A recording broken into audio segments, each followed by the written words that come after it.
The emergency signal cut through space like a knife through darkness. It reached the massive chambers of the Galactic Council first, where representatives from dozens of species gathered in their floating seats. The signal carried pain, fear, and desperate hope all mixed together in a way that made even the coldest alien hearts feel something. On the giant screens that surrounded the chamber, images flickered to life. Cities burned on a distant world. Strange purple flames consumed buildings that looked like they were made of crystal and light. Small beings with pale blue skin and large silver eyes ran through streets carrying their young. These were the Zelani, known throughout the galaxy as healers and peacekeepers. They had never hurt anyone, never taken anything that wasn't freely given, never raised weapons against their neighbors. The voice that came through the speakers was broken with grief. It belonged to Elder Miran, the leader of the Zelani people. His words were simple, but carried the weight of a dying world. "Please," he said, "anyone who can hear this message, we need help. The Vorthek came 3 days ago. They want our crystal mines. We tried to talk, tried to offer them what they wanted, but they just kept shooting. Our children are dying. Our cities are burning. We don't know how to fight. Please, if anyone in the galaxy has mercy in their hearts, help us." Admiral Kextar of the Drakmari Empire stood up in his seat. His species looked like giant lizards with metal plates covering their bodies. They were known as fierce warriors, but even Kextar seemed troubled by what he saw on the screens. He turned to address the other council members, his voice deep and rough like stones grinding together. "The Vorthek Empire has attacked the Zelani system," he announced. "This is clearly an act of unprovoked aggression. However, the Drakmari fleet is currently engaged in protecting our border worlds from pirate attacks. We cannot spare ships for a rescue mission at this time." A murmur went through the chamber. The Thylorian representative, a tall being with 4 arms and skin that changed colors with her emotions, spoke next. Her skin was currently a pale yellow, which meant she was uncomfortable. "The Thylorian Republic sympathizes with the Zelani people," she said in a voice like wind chimes. "But our analysis shows that the Zelani system is outside our sphere of influence. Sending our fleet there could be seen as an act of expansion by other powers. We cannot risk starting a larger war." One by one, other species made their excuses. The Centauri Republic was dealing with internal politics. The Altarian Federation was too far away to help in time. The Corlin Union claimed they didn't have enough ships. Some species didn't even bother to give reasons.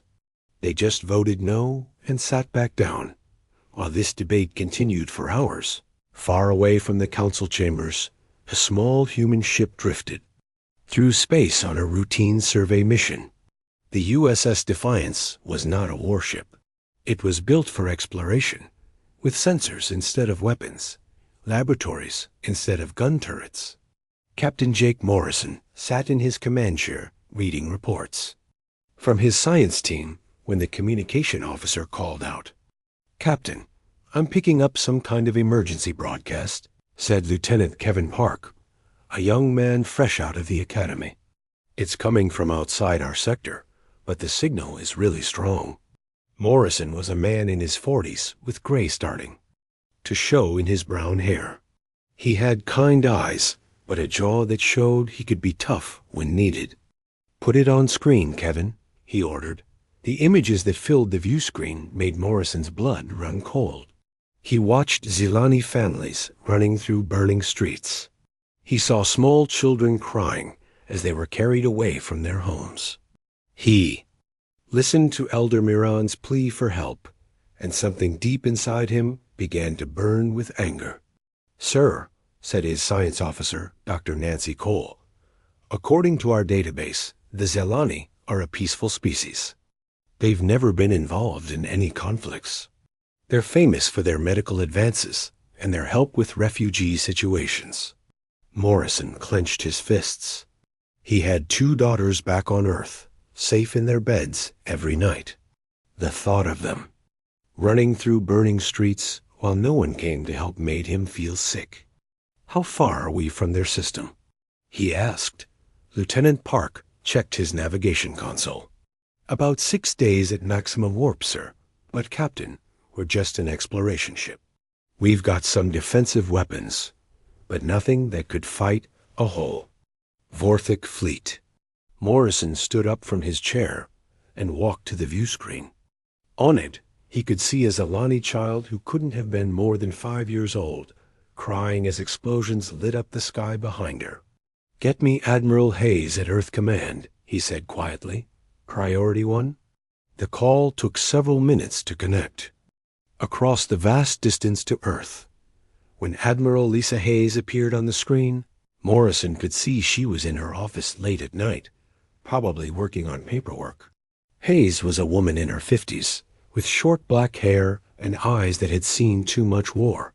She had fought in the border conflicts 10 years ago and earned her rank through skill and courage, not politics. "Jake," she said, "this better be important. I've got a meeting with the Confederation Council in 4 hours." Morrison sent her the Zalani transmission without saying a word. He watched Hayes' face change as she saw the burning cities and heard the desperate pleas. Her jaw tightened and her eyes grew hard. When the transmission ended, she was quiet. For a long moment. "The Galactic Council?" she asked. "Already said no," Morrison replied. "All of them. Different excuses, same result." Hayes leaned back in her chair and rubbed her forehead. "Jake, you know I can't officially authorize this. The Confederation has treaties that prevent us from interfering in conflicts outside our sector. If I send ships, it could cause a diplomatic crisis." Morrison nodded. He had expected this answer, but he had to try. "I understand, Admiral, but I can't just ignore this. These people are dying, and no one else is going to help them." Hayes looked at him for a long time. Morrison could see her thinking, weighing options, calculating risks. Finally, she spoke again. "Captain Morrison, I'm ordering you to continue your survey mission in Sector 7. You are not, under any circumstances, to deviate from your assigned route or engage in any unauthorized activities." Morrison felt his heart sink, but then Hayes continued. "However," she said, "if your ship happened to experience navigation problems, that caused you to end up in the Zalani system, and if you happened to encounter hostile forces there, you would, of course, be authorized to defend yourself and any civilians in immediate danger." Morrison smiled for the first time since hearing the transmission. "Yes, Admiral, I understand completely." Hayes nodded. "Good luck, Captain. Try to come home." The transmission ended, and Morrison turned to his crew. They had all heard the conversation, and he could see the determination in their faces. These were good people who had joined Starfleet to explore the galaxy and help others. None of them could stand by while innocent people died. "Set course for the Zalani system," Morrison ordered. "Maximum warp." Word traveled fast through human space. Captain Morrison's ship had barely left his sector when other human captains started picking up chatter on the communication networks. The news spread from ship to ship, from station to station, from world to world. The Zalani were dying, and the galaxy had turned its back on them. Only the humans seemed to care. Captain Ron Baker was hauling grain from the farming colonies to Mars when he heard the transmission. Baker was a big man with hands like hammers from years of working cargo ships. He had served in the military, once back when the border wars were hot. Now he just wanted to make an honest living moving supplies between worlds. But when he heard those Zalani children crying, something inside him snapped. Baker turned his freighter around without even asking his crew. His first officer, a woman named Carol Swift, looked at him like he had lost his mind. "Ron, we've got a contract to fulfill," she said. "We'll lose our license if we don't deliver this grain on time." Baker was already plotting a course toward the Zalani system. Carol, I've got grandkids back on Earth. If they were crying for help, and nobody came, I'd want someone like us to show up. Load the emergency weapons we keep in Storage Bay 3. We're going to war. Carol Swift had sailed with Baker for 8 years. She knew that look in his eyes. She also knew he was right. I'll get the boys started on the weapon knots, she said quietly. Across human space, similar conversations were happening on dozens of ships. Commander Amy Walsh was patrolling the Proxima sector in her destroyer when she got orders to join Morrison's mission. Walsh was young for a commander, only 32, but she had proven herself in 3 different conflicts. Her ship was fast and well-armed, exactly what the small human fleet would need. Captain Dan Torres abandoned his patrol route near the Centauri border. Lieutenant Commander Kate Phillips turned her supply ship into a mobile repair platform. Even civilian ships started showing up at the rendezvous point that Morrison had broadcast. Old military veterans, who now flew cargo haulers and passenger liners, began retrofitting their ships with whatever weapons they could find. The alien species watched this with growing confusion. Admiral Kekstar of the Drakmari contacted Earth Command directly. His image appeared on Admiral Hayes' screen, his reptilian features showing genuine puzzlement. Admiral Hayes, Kekstar said in his grinding voice, our sensors show multiple human ships moving toward the Zelani system. This makes no tactical sense. Your species is sending perhaps 10 ships against a Vorthic battle fleet of 50 vessels. The Vorthic are experienced warriors with heavy weapons and armor. Your ships will be destroyed. Hayes looked tired but determined. She had been fielding calls like this all day from various alien governments. Admiral Kekstar, those captains, are acting on their own. The Confederation government cannot stop individual ships from choosing their own routes. Kekstar's large yellow eyes narrowed. You speak in riddles, human. No captain abandons profitable routes to fight in a hopeless battle. What do you gain from this? Hayes was quiet for a moment, then looked directly at the alien admiral. We don't gain anything. That's not why we're going. The Drakmari admiral seemed even more confused by this answer. In his culture, war was always about gaining something: territory, resources, or power. The idea of fighting just to help strangers made no sense to him.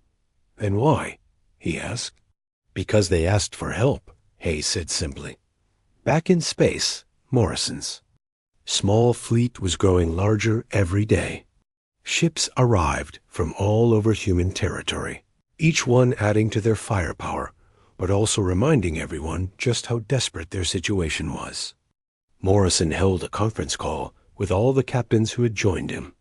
I want everyone to understand what we're walking into, Morrison said to the faces on his screen. The Vorthic Empire has been conquering worlds for 200 years. They're good at what they do, and they don't take prisoners. The odds are that most of us won't be coming home. Captain Baker's gruff voice came through the speakers. Jake, I've got pictures of my grandkids on my desk. Every time I look at them, I think about those Zelani children. I'd rather die trying to help than live knowing I did nothing. Commander Walsh nodded from her destroyer. My ship is fast and well-armed. We can do some damage before they take us down. Maybe enough to give the Zelani a fighting chance. One by one, each captain confirmed they were staying with the mission. Morrison felt a strange mixture of pride and sadness. These were good people, the best humanity had to offer, and he was probably leading them all to their deaths. Dr. Helen Carter was watching all of this from her office at the Xenobiology Institute. On Earth, as humanity's leading expert on alien cultures, she had been asked to explain human behavior to confused alien governments. The calls were coming in faster than she could answer them. The Thylorian ambassador contacted her first. The tall, four-armed alien appeared on her screen with skin that shifted from yellow to orange. showing her emotional confusion. "Dr. Carter," she said in her musical voice, "we do not understand your species. The humans are acting irrationally. They fight a battle they cannot win for people they have never met. What is the purpose of this behavior?" Carter looked at the data scrolling across her other screens. Reports of more human ships joining Morrison's fleet, messages from families wishing their loved ones luck, news feeds showing public support rallies across human worlds. "Ambassador, humans have a different view of rationality than most species," she explained. "We believe that some things are worth fighting for, even when you can't win." "But the Zelani offer nothing in return," the ambassador protested. "No trade agreements, no military alliance, no territory. Your humans gain nothing from this sacrifice." Carter pulled up a history file on her computer. "Ambassador, let me tell you a story from human history. About 300 years ago, on our homeworld, there was a war. In one city, people were being killed just because of their religion. The rest of the world did nothing to help. But in that city, some people chose to fight back, even though they knew they would lose. They fought not because they could win, but because someone had to stand up and say that what was happening was wrong. The Thylorian skin shifted to a deeper orange. And did they win this battle? No, Carter admitted. Most of them died. But their fight inspired others. Eventually, the whole world united to stop the killers. Sometimes losing a battle is the only way to win a war." The ambassador was quiet for a long moment. "Your species is very strange, Dr. Carter." "Yes," Carter agreed, "but that's what makes us human." Similar conversations were happening with representatives from dozens of alien species. The Corlin Union wanted to know if humans had some secret weapon that made them confident of victory. The Altarian Federation wondered if this was some elaborate human trick to gain political influence. Even the peaceful species who had declined to help were asking questions about human motivation. Meanwhile, Morrison's fleet was approaching the edge of Zelani space. Long-range sensors were picking up the energy signatures of the Vorthic fleet. And the news was worse than expected. Intelligence reports showed 53 enemy warships, including several heavy battlecruisers that outgunned anything the humans had brought. Morrison called another meeting of his captains. This time, the mood was more serious. Everyone could see the tactical displays, showing just how badly they were outnumbered. "Last chance to turn back," Morrison told them. "No one will think less of anyone who decides this is too much." The communication channel was silent for several seconds. Then Captain Baker's voice came through, steady and sure. "Jake, my old ship had a motto, others before self. I think that applies here." Commander Walsh activated her weapon systems. "All ships, this is Walsh. Let's go save some people." One by one, each ship in the human fleet confirmed they were ready to fight. Morrison felt his throat tighten with emotion. These people were about to die for strangers, and they were doing it with their heads held high. "All ships," Morrison announced, "jump to hyperspace in 30 seconds. Next stop, Zelani system. Today we show the galaxy what humans are made of." A human fleet dropped out of hyperspace directly into chaos. The Yalani system burned before them like a vision of hell. 3 planets hung in space, and 2 of them glowed with the orange light of cities on fire. The largest moon was already dark, its surface scarred with the black marks of orbital bombardment. Captain Morrison gripped his command chair as the tactical displays lit up with enemy contacts. The Vorthic fleet was even larger than intelligence had reported. 62 warships hung in formation around the main planet, their dark hulls bristling with weapons. They looked like giant insects made of metal and death, each one 3 times the size of Morrison's exploration vessel. "Captain," Lieutenant Park called out from his station, "I'm reading massive energy discharges from the planet's surface." They Vorthik are using plasma bombardment weapons on the cities. Morrison could see the flashes of light on the planet below where each blast hit.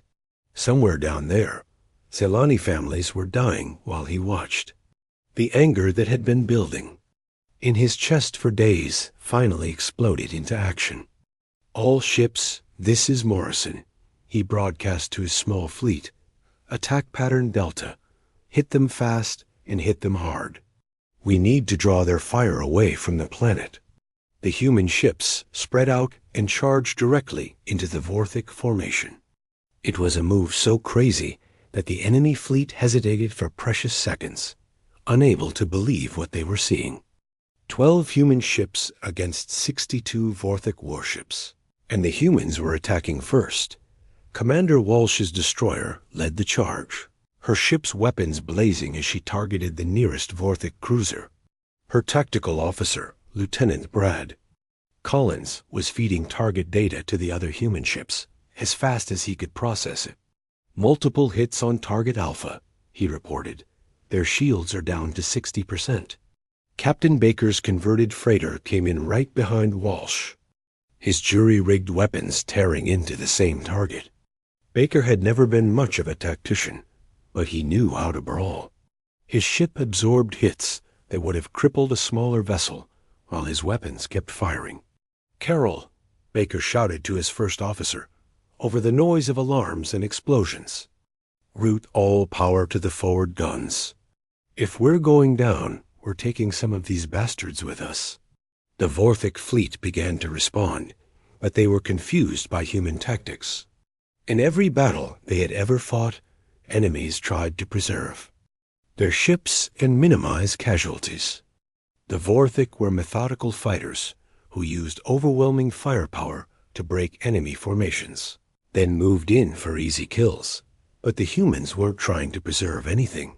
They were fighting like they had nothing to lose, because they didn't.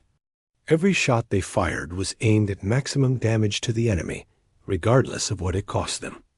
When Captain Torres's patrol ship took critical damage, he didn't retreat to repair. Instead, he aimed his crippled vessel at a Vorthik battlecruiser and pushed his engines to maximum. "This is Torres," he broadcast as his ship accelerated toward the enemy. "Tell my wife I love her. Tell Earth we kept the promise." Torres's ship hit the Vorthik battlecruiser at full speed, punching through its shields and hull like a spear through paper. Both ships disappeared in a ball of white fire that lit up the battlefield. The explosion was so massive that nearby Vorthik ships had to change course to avoid the debris. The Vorthik commander, General Thax, watched from his flagship with growing alarm. In 200 years of conquest, he had never seen anything like this.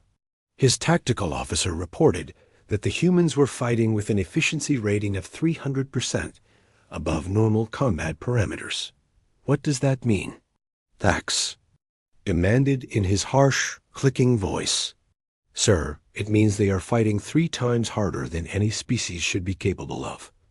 They are not trying to survive. They are trying to kill us." Morrison's ship shook as Vorthik plasma bolts hammered into its shields. His science officer, Dr. Cole, was working frantically to keep their systems online while calling out damage reports. "Forward shields at 30%, Captain. We've lost our port weapons array?" Morrison didn't slow down. His ship dove under, a Vorthik destroyer, firing at point-blank range into its belly. The enemy ship's hull split open, spilling atmosphere and debris into space. But Morrison's victory was short-lived, as 3 more Vorthik ships moved to surround him. "Captain," Lieutenant Park shouted over the noise, "we've got incoming missiles from multiple targets. I don't think our shields can take another hit like that." Morrison was about to order evasive maneuvers when Commander Walsh's voice crackled. "Over the communications system. Morrison, hit clear. I'm coming in hot." Walsh's destroyer came screaming in from above, its weapons blazing as it attacked all 3 Vorthik ships at once. It was a suicide run, and everyone knew it. Her ship, couldn't possibly survive fighting 3 enemies at once, but she could buy Morrison time to escape. "Amy, don't do this," Morrison called out. "Pull back, and we'll find another way." "Negative, Captain," Walsh replied, her voice calm despite the chaos around her. "Someone needs to get word back to Earth about what we found here. Make sure they chew." "No, we tried." Walsh's ship disappeared under a wall of enemy fire, but not before her final shots crippled one of the Vorthic vessels and damaged the other 2. Morrison felt sick watching her die, but he used the opening she had given him to attack the wounded Vorthic ships. The battle had been raging for 4 hours when something unexpected happened. Captain Baker, whose freighter had been battered, almost beyond recognition, managed to get close enough to a Vorthic command ship to launch a desperate boarding action. "Boys," Baker announced to his crew over the ship's intercom, "we're going to do something really stupid. We're going to board that enemy ship and see if we can cause some trouble from the inside." Baker's crew, all experienced cargo handlers and mechanics, grabbed whatever weapons they could find and followed their captain into battle. They cut through the Vorthic ship's hull with industrial tools and fought their way to the bridge, using nothing but determination and fury. The Vorthic had never faced human infantry before. They were shocked by how fast and aggressive the humans were in close combat. Baker himself took down 3 Vorthic warriors with a plasma cutter before enemy reinforcements arrived. "Carol," Baker called to his first officer as they fought in the enemy ship's corridors, "send a signal to Morrison. Tell him we've accessed their tactical network. I'm downloading their fleet positions and sending them to all our ships." The tactical data that Baker's team transmitted changed everything. For the first time, the human ships could see where all the Vorthic vessels were positioned and what their weaknesses were. Morrison immediately shared this information with the surviving human captains. "All ships, concentrate fire on targets marked in red," Morrison ordered. "Those are their command ships. If we can take them out, their fleet coordination will collapse." The human ships, now down to just 7 vessels, pressed their attack with renewed fury. They had lost friends, lost comrades, lost people they cared about, but they had also proven something important. They could hurt the Vorthic. They could make them pay. Captain Phillips, commanding her converted supply ship, managed to get close enough to a Vorthic battlecruiser to ram it. Her ship was smaller and weaker, but her sacrifice damaged the enemy vessel enough that Morrison could finish it off. As the 6th hour of battle began, Morrison realized something incredible was happening. His tactical display showed that the human fleet had destroyed or crippled 18 Vorthic ships. 18 ships out of an original 62.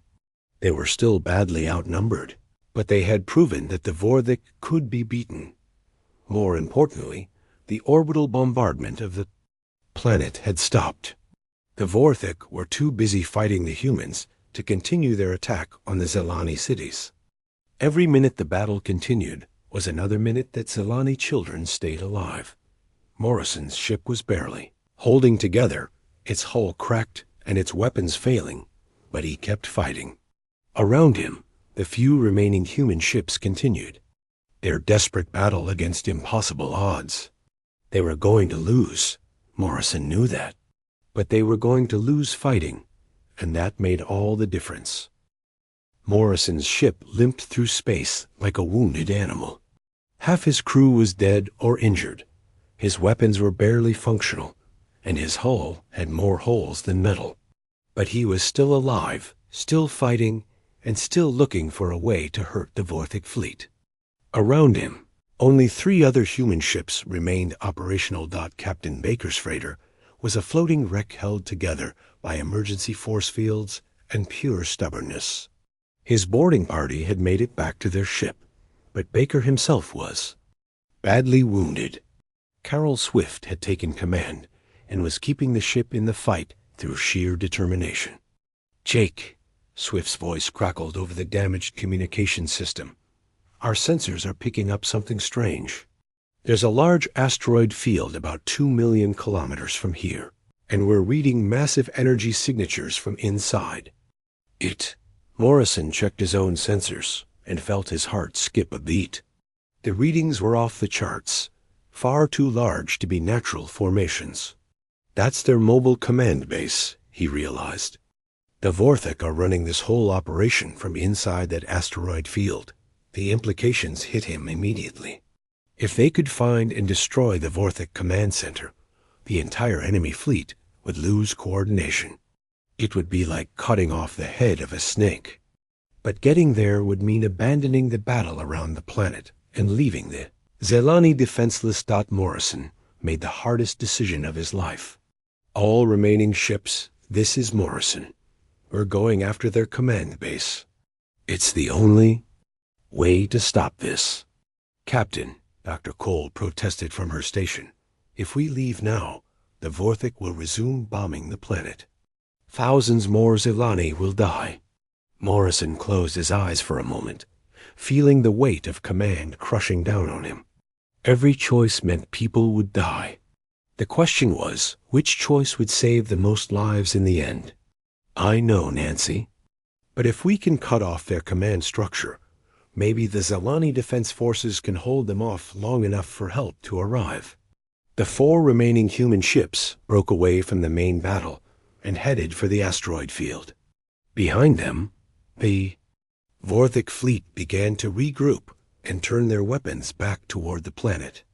Morrison could see the energy discharges beginning again as the orbital bombardment resumed. As they approached the asteroid field, Morrison's tactical officer made a discovery that changed everything. Lieutenant Commander Sarah Williams had replaced Lieutenant Park after he was killed in the 3rd hour of battle. She was young but brilliant, and she had been studying the Vorthik communication patterns all day. Captain, Williams called out, I've been analyzing their command frequencies. If I can get close enough to their base, I might be able to hack into their network and transmit their fleet positions to the Zelani Defense Forces. Morrison turned to look at her. Williams was barely 25 years old, with short red hair and green eyes that burned with determination. She had lost her brother in the border wars and joined Starfleet to prevent other families from suffering the same loss. How close would you need to get? He asked. Close enough to physically interface with their systems, she admitted. Probably close enough to touch their hull. Morrison understood what she was suggesting. It would be another suicide mission, but this time with a chance to actually accomplish something beyond just fighting. Sarah, you don't have to do this. You've already done more than anyone could ask. Williams was already preparing her equipment.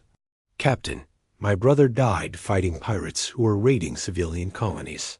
He always said the worst thing about his job was watching good people suffer while bad people got away with murder. I won't let that happen here. The human ships entered the asteroid field, dodging massive rocks and ancient debris while searching for the Vorthak command base.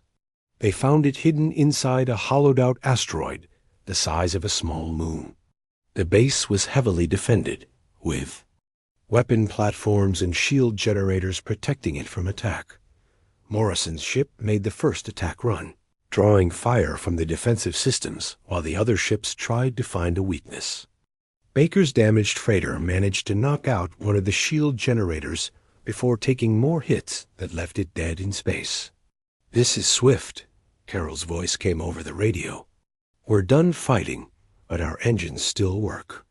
We can ram one of those weapon platforms if it helps. Negative, Carol, Morrison replied.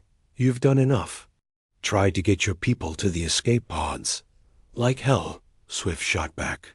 We came here to save people, and that's what we're going to do. Swift's freighter accelerated toward the largest weapon platform, absorbing tremendous damage as it flew straight into the enemy guns. The collision destroyed both the platform and the freighter, but it opened a gap in the defenses that Morrison could exploit. Morrison's ship dove through the opening, heading straight for the command base. Williams was already at the communications station, preparing to interface with the Vorthic systems. "Captain, I need you to get me within 50 meters of their hull," she said. "Sarah, at that range their point defense systems will tear us apart," Morrison warned. "Then you better fly really well," Williams replied with a grim smile. Morrison pushed his damaged ship harder than it had ever been pushed before. They flew through a storm of enemy fire, the remaining shields failing piece by piece. Just as they reached the Vorthic base, their ship took a direct hit that knocked out their engines and sent them spinning toward the enemy hull. "Now, Sarah," Morrison shouted as they crashed into the Vorthic base. Williams worked frantically at her station, her hands flying over the controls as she hacked into the enemy network. Around her, the ship was falling apart from the impact and enemy fire. "I'm in," she announced, downloading their complete tactical database and transmitting to all Zilani forces. The information that Williams transmitted was beyond valuable. It contained not just the positions of every Vorthic ship, but their fuel levels, ammunition status, and planned attack patterns. For the first time since the invasion began, the Zilani would know exactly what they were facing and how to fight. "Transmission complete," Williams reported. "The Zilani have everything they need to coordinate their defense." Morrison tried to get his ship moving again, but their engines were completely destroyed. They were trapped against the enemy base, taking constant fire from its defensive systems. "All hands abandon ship," Morrison ordered. "Hit to the escape pods." But Williams didn't move from her station. "Captain, I'm reading incoming hyperspace signatures. Something big is jumping into the system." Morrison looked at his failing sensors and couldn't believe what he was seeing. Ships were dropping out of hyperspace around the Zilani system, but they weren't Vorthic reinforcements. The energy signatures were all wrong. "Captain," Williams said in amazement, "those are Drakmari heavy cruisers, and Thylorian destroyers, and ships I don't even recognize." Admiral Kekstar's voice suddenly filled the communications channel, speaking to the entire system. "Attention, Vorthic fleet. This is Admiral Kekstar of the Drakmari Empire. You are ordered to withdraw immediately or face the combined might of the Allied fleet." Morrison couldn't believe what he was hearing. The same species that had refused to help the Zilani were now jumping into the system to fight. More ships kept appearing as different fleets arrived from across the galaxy. Thylorian Ambassador's musical voice joined the transmission. "The human vessels have shown us what true courage looks like. We stand with them and with the Zilani people." Even species that Morrison had never heard of were announcing their arrival and their intention to fight. The Corlin Union, the Altarian Federation, even tiny species with only a few ships were joining the battle. Williams was monitoring the tactical situation from her damaged console. "Captain, I count over 200 ships from 40 different species. The Vorthic are completely outnumbered now." Morrison felt tears running down his face as he watched the combined alien fleet engage the Vorthic forces. The enemy ships that had seemed so powerful and terrifying were now fleeing as fast as they could jump to hyperspace. "Sarah," Morrison said quietly, "we did it. We actually did it." But Williams wasn't listening. She was staring at her console in shock. "Captain, I'm getting a transmission from Earth. Admiral Hayes wants to speak with you." Admiral Hayes appeared. On the cracked view screen, her face showing a mixture of pride and disbelief. "Jake, the whole galaxy is talking about what you people did here. Every species in the Galactic Council is demanding to know how 12 human ships held off 60 Vorthic vessels for 8 hours. Morrison looked around at his destroyed bridge and his injured crew. "We just did what anyone would do, Admiral. We answered a call for help." Hayes shook her head.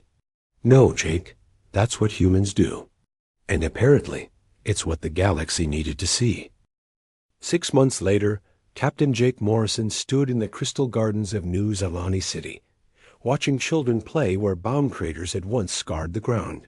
The Zelani had rebuilt their world with help from dozens of species, and the scars of war were slowly healing. Morrison wore his dress uniform, but he felt uncomfortable with all the medals and ribbons that covered his chest. Too many good people had died for him to feel like celebrating.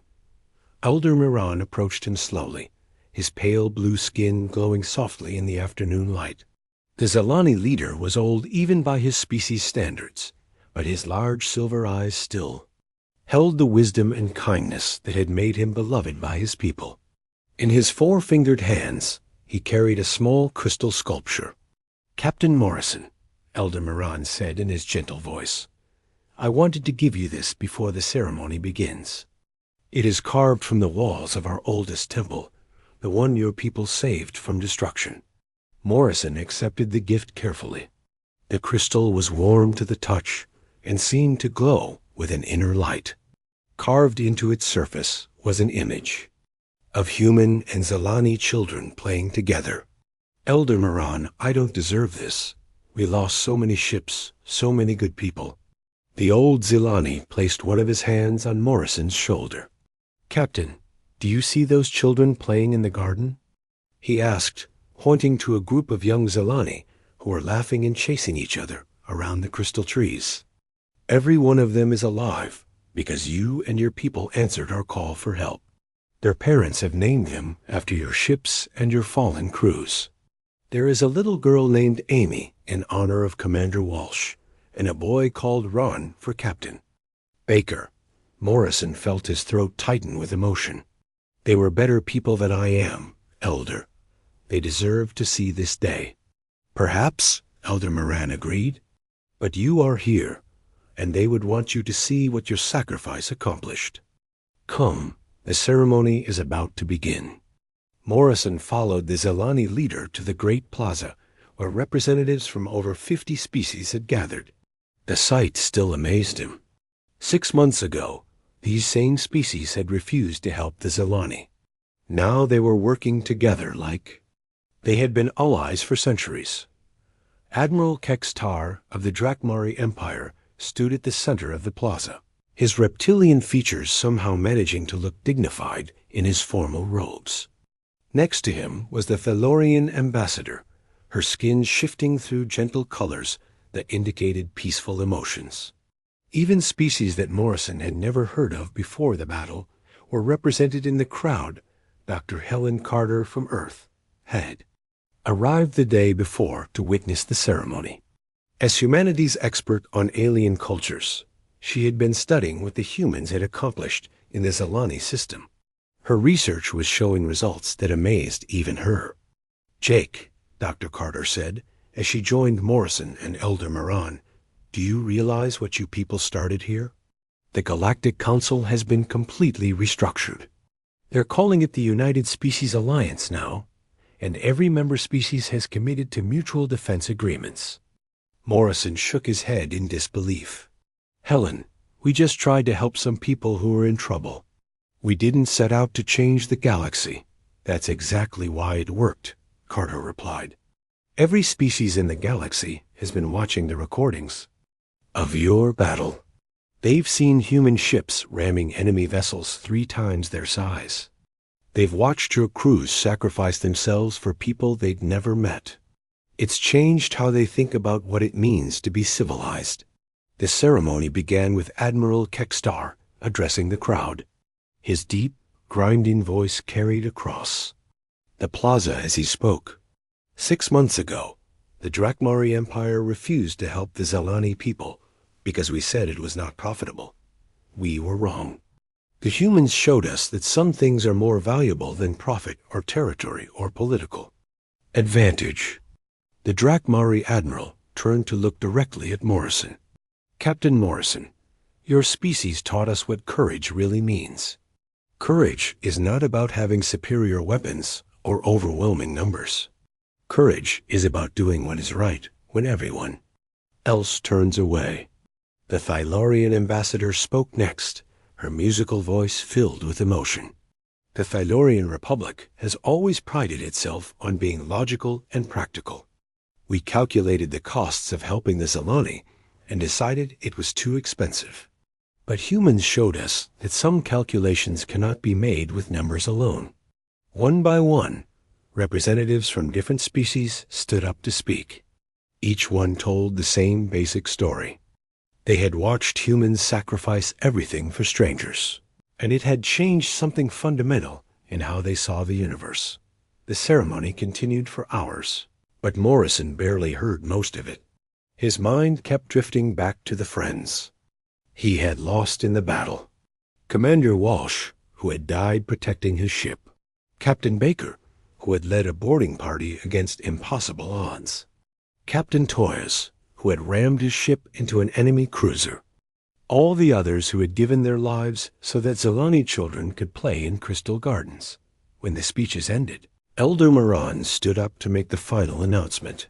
Today, we dedicate this memorial not just to the human crews who died, protecting our world, but to all beings who choose to stand up for those who cannot protect themselves. The inscription, written in the languages of all 53 member species of the Alliance, reads simply, "When the galaxy turned away, only the furious humans answered the call." Morrison looked at the memorial that was being unveiled behind. Elder Moran. It was a tall crystal spire that reached toward the sky, with the names of every human who had died in the battle carved into its surface. At the base of the memorial, human and alien children were already placing flowers and small gifts. Admiral Lisa Hayes had arrived from Earth for the ceremony, and she found Morrison standing quietly in front of the memorial. "Jake," she said softly, "you know they're offering you command of the new Alliance fleet, right? Every species voted for you unanimously." Morrison continued staring at the names on the crystal spire. "I'm not sure I'm the right person for that job, Admiral. I made a lot of mistakes during the battle. A lot of good people died because of my decisions." Hayes stood beside him and looked at the memorial. "Jake, those people didn't die because of your decisions. They died because they chose to answer a call for help when no one else would. That's what makes them heroes, and that's what makes you the right person to lead the Alliance fleet."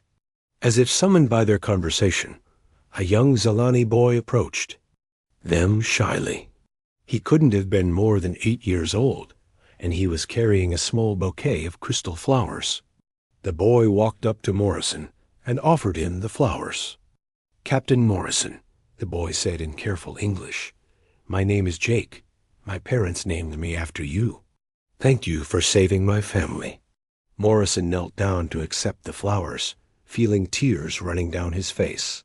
"What do you want to be when you grow up, Jake?" he asked the boy. The young Zilani smiled brightly. "I want to be like you, Captain. I want to help people who are in trouble." Morrison looked around at the memorial, at the playing children, at the representatives of 53 different species who had come together because humans had shown them what was possible. "You know what, Admiral?"